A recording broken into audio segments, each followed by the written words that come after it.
بسم الله الرحمن الرحیم. الحمد لله رب العالمین والعاقبة للمتقین والصلاة والسلام علی اشرف الانبیاء والمرسلین محمد وعلى آله وصحبه اجمعین. په دې ویډیو کې زه تاسو ته د څو خوبونو تعبیر کوم، خو په اول کې د جارو کول په خوب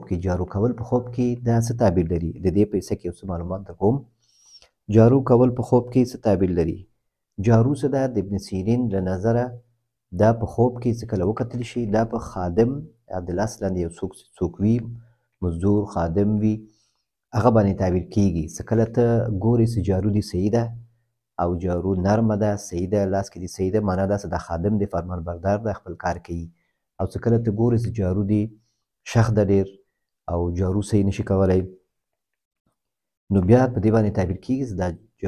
خادم دی یا خدمتګزار دی یا مزدور دی، دا صحیح کار نه کوي. دا جارو په خوب کې بیا ښه تعبیر هم لري او بد تعبیر هم لري. نو جارو هغه وخت ښه تعبیر لري چې کله ته جارو په خوب کې وګورې، زنانه په خوب کې وګورې، زنانه جارو په خوب کې وګورې چې خپل کوټه جارو کوي او داسې مناسب ګڼ ډېر زیات جنګلي نه مناسب وي او هغه جارو کوي، دا بیا ښه تعبیر لري. دا په دې باندې تعبیر کیږي چې مشکلات په حل کېدو ده او پریشانیانې په ختمېدو ده. بیا هغه وخت تعبیر نه لري چې کله ته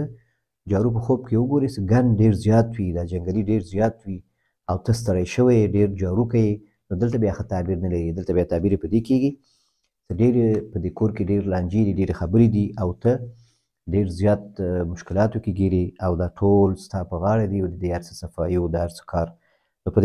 دې حالت کې بیا ښه تعبیر لري. بل هغه حالت کې ښه تعبیر لري چې یو فقیر انسان جارو په خوب کې وګوري، فقیر انسان جارو په خوب کې وګوري چې جارو کوي، نو معنا دا چې دا د مشکلات په ختمېدو ده، غني کېږي. او چې کله یو غني انسان هغه په خوب کې وګوري چې جارو کوي، دا بیا په مالي نقصان باندې تعبیر کېږي. دلته بیا غني ته جارو کول په دې باندې تعبیر کېږي چې دا خپل مال مصرفوي او ښه بېدرېغه او مال یې په کمېدو ده. بیا څوک څه خوب ګوري چې یو څوک وهل کېږي په جارو باندې، یا دی وهل کېږي یا بل څوک وهي، نو دا هم ښه تعبیر لري، بد تعبیر لري. چې کله ته په خوب ګورې چې ته وهل کېږي په جارو باندې، دا بیا ښه تعبیر لري. چې ته وګورې چې تا څوک په جارو وهي، نو دا ښه تعبیر لري. نو دا په څنډلو باندې تعبیر کېږي، معنا دا تا ته یو خیر رسي او ستا مشکلات، قرض دین وي چې قرض در باندې هغه ختمیږي. او چې کله ته بل څوک په جارو وهې، دا بیا ښه تعبیر نه لري. دا بیا ښه تعبیر نه لري په هغه وخت کې چې ته بل څوک په جارو وار کوي، بل څوک وهې، نو دا یو زیاتۍ باندې تعبیر کېږي چې هغه سره ته زیاتی کوي او هغه په حصه کې چې یو ظلم کوي. او بل دا چې ته جارو کوي خو د خپل کور جارو نه کوي، داسې یو ځای جارو کوي چې بې معنا، لکه دشته، لکه خاورې جارو کوي، هغه ځای خو د جارو کولو نه وي، نو دا دې څه وکتل، نو دا هم کله ښه تعبیر لري او کله بد تعبیر لري. ښه تعبیر یې دا ده چې ته د نورو ته د خیر رسولو کوشش کوي، تا ته هېڅ منافع پکې نشته، لکه یو ځای جارو کول چې هغه د استعمال ځای نه ده، کور نه ده، حویلې نه ده، معنا دا چې ته نورو ته خیر رسوي او ستا په هغه کې تا باندې ډېر بوج ده خو تا باندې هېڅ خیر پکې نشته. او هغه حالت کې چې کله ته جارو کوې او صفا کېږي، کوټه صفا کېږي، کوټه وي او ته جارو کوې، کوټه صفا کېږي او ته خوشحاله کېږي او کار دې سر جارو اسانه وي، دا هم ښه تعبیر لري، په مشکلاتو حل کېدو باندې تعبیر کېږي. او بیا ډېر خطرناک تعبیر هغه وخت لري چې کله ته کور کې یو کس مریض وي او ته ګورې چې کوټې دي او خیرن او حویلي او دا ټول ته لګیا یې جارو کوې، دا بیا د اجل په نزدېکت باندې تعبیر کېږي، ځکه دې کور کې بیروبار جوړېږي، خلک راځي او دغه نه وروسته بیا دا جارو ډېر ضرورت وي، نو دا په یو معامله یو شي هغه باندې تعبیر کېږي چې هلته کور کې یو څه مریض وي، نو په دغه صورت کې دغه په اجل نږدې کېدو باندې تعبیر کېږي چې هغه اجل نږدې ده. نو همدارنګه نور تعبیرونه هم شته، مختلف د هر چا مطابق تعبیر کېږي. نو که تاسو د جارو خوب ولیده، نو هغه تفصیل سره ووایئ، انشاءالله بیا تعبیر کېږي او څه کوم مناسب تعبیر وي هغه کوو انشاءالله. اوس خوبونو تعبیر ته راځو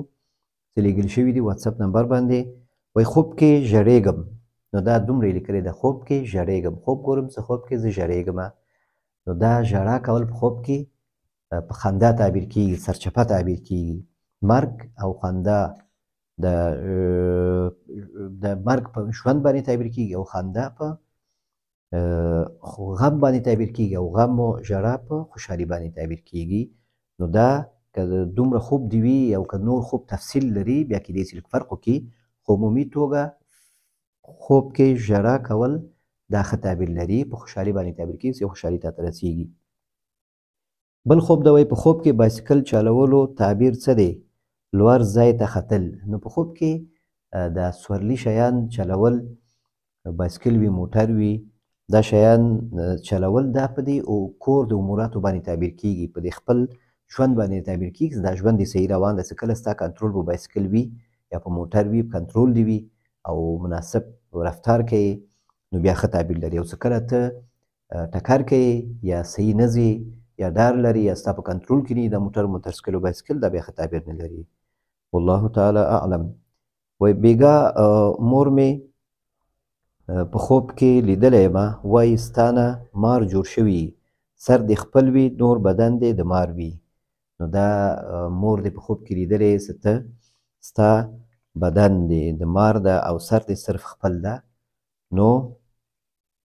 دا که چېرته داسې وي چې ته د مور نافرماني کوې نو بیا ښه تعبیر نه لري او که چېرته داسې وي چې ته د مور فرمانبردار یې د مور فرمانبرداري کوې او دا خوب تا کتلی ده مور دې کتلی ستا په حصه کې چې ته سر دې صرف د انسان وي او نور بدن دې د مار وي دا بیا ښه تعبیر لري هغه صورت کې چې ته فرمانبردار یې د مور په حصه کې حقوق ادا کوي دا بیا ښه تعبیر لري دا بیا دلیل باندې تعبیر کېږي چې ته د مور دې دلیل کېږي او یو کومک کېږي هغه ته او یو خیر دې مور ته ډېر زیات رسیږي نو په دغه باندې تعبیر کېږي بیا والله تعالی اعلم وایي زما مور خوب لیدلی وایي چې تک سپین بوتلونه وي اوبه پکې وي الله تعالی راته رالیږلي وي لکه امر غوندې وشي څوک وایي چې دا الله تعالی رالیږلي بوتلونو باندې کاغذونه نه وي لکه عام بوتل د اوبو څه دی کې وایي کاغذونه نه وي همداسې صفا اوبه په بوتلونو کې سپین بوتلینې دي سپینې رڼې اوبه نو که چېرته داسې وي چې ته څه مرض لرې او هغه مرض دوایي ډېر کوې نو دا بوتلونو باندې دم اچول یعنې اوبو باندې دم اچول دا هم ډېر فایده لري که ویره وي یا نور څه تکلیف وي نو د اوبو باندې چې کله دم واچول شي اوس ساینس هم ثابت کړی دی چې کله په اوبو باندې موږ ښه الفاظ ووایو نو آیاتونو نه بل ښه الفاظ خو نشته نو بیا به په اوبو کې ښه تغییرات راځي هغه اوبه ښه تغییرات پکې راځي او هغه څه وڅښل شي هم پکې شفا وي او خیر پکې او هغه اوبه نور نسبت نور اوبو ته یا نسبت هغه اوبو ته چې په هغه باندې بدې خبرې ویل شي هغه سره بیا دا فرق لري نو که چېرته مریضي وي تکلیف وي نو دې خوب کې تا ته یوه اشاره ده څه که ته مریضي تکلیف لرې نو دا اوبه کوشش وکړه چې یو عالم نږدې څوک وي د جومات امام یا عالم وي خپله دې سورې فاتحه وځلي په اوبو باندې دم که داسې دومره خوله دې نږدې د بوتل یا د ګیلاس ته ونیسه ستا د ویلو سره دا اوبه وخوځېږي دې سره د کوم اصوات صوتونه ستا د الفاظ څه د خولې نه دې وځي سورت فاتحه الحمدلله رب العالمین وځلي دا په دې اوبو کې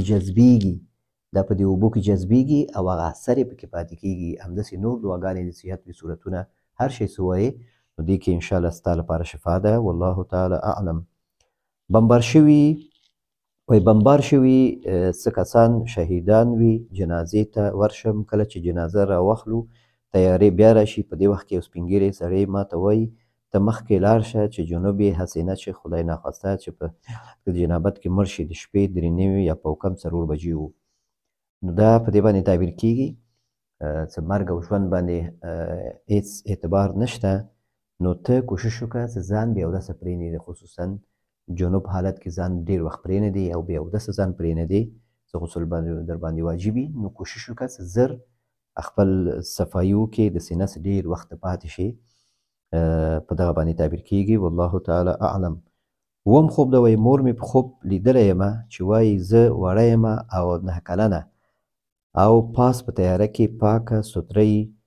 وایي ته زه خپله پاکه یم او پلار سره وایي په تیاره باندې ګرځي پلار دې تا راښکته کړي وایي نه پوهېږم چې بیا به ورته ریپورټ وکړي که نه نو پلار یې وفات شوی دغه سره دا په تیاره کې ده بره نو دا په کېدای شي څه مرض تکلیف که ستا وي نو دا په صفایي باندې تعبیر کېږي د مرضو تکلیف ده ستا او تا سره ویره ده کورنۍ سره ویره ده کېدای شي د دې مرض په نتیجه کې تا ته مشکل تکلیف او